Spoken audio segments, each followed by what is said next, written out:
In this video I'm going to be comparing the Puma Nitro Elite version 2 against probably the best super shoe.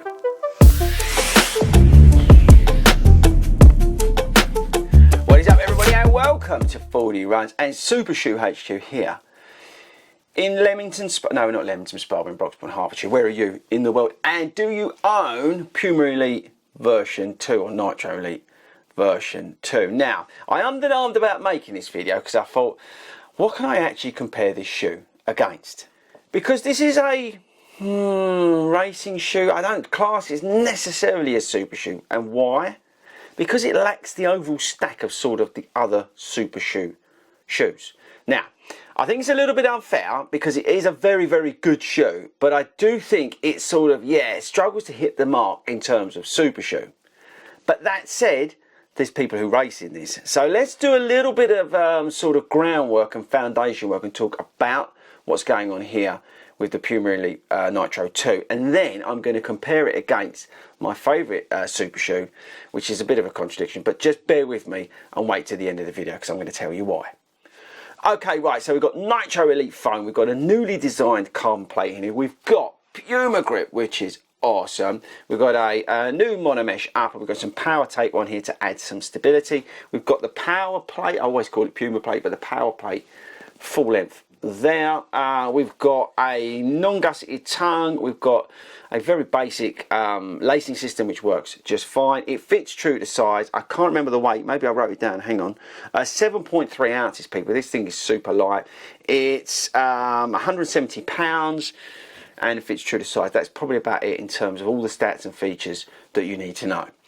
Okay, right, so like I said, this doesn't come in, I don't think, in the super shoe arena. And it is a hard one to put against some of those super shoes, but I think actually we probably can.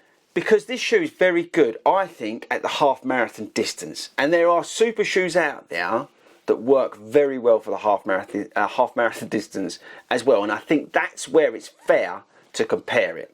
Now, one of the best half marathon shoes is the Saucony Endorphin Pro 3. This shoe is the best probably super shoe out there for the everyday runner because you can literally do everything in it, and that's why I wanted to compare them.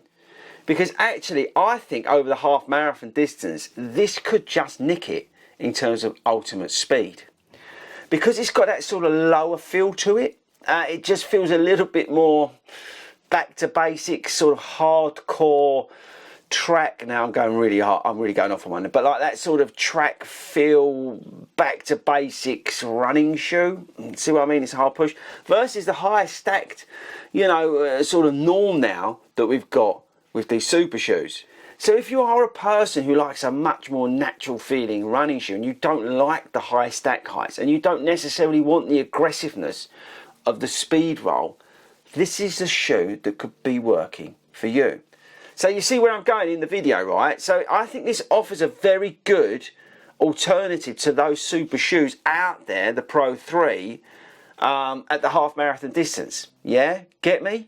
So look, this is 39.5mm stack height, right? This is, I think, 26 from memory. They both got plates in them, but like I said, this has got the speed roll technology in it. This has got a slightly different upper. The outsole on the Saucony is good, but it's nowhere near as good as the Puma. They both got soft foams in them that work well with the plates that are in the shoes.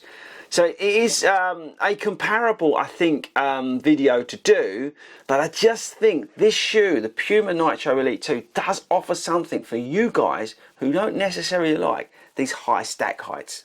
So there we go. I don't know whether this is a good comparison to make. Let me know in the comments, but hopefully you get where I'm going with this. I just think this is a good alternative, people. Over the half marathon distance, right? I'm not talking marathons, because I think if you're looking marathons, then this shoe beats it hands down. But I think over the half marathon distance, maybe even 10k, this shoe is a good alternative. Okay, right, that's the end of the video. Let me know in the comments. I'll dive in there once it drops if you agree or disagree with me on this shoe. But I think in the half marathon distance, this could potentially be better than this.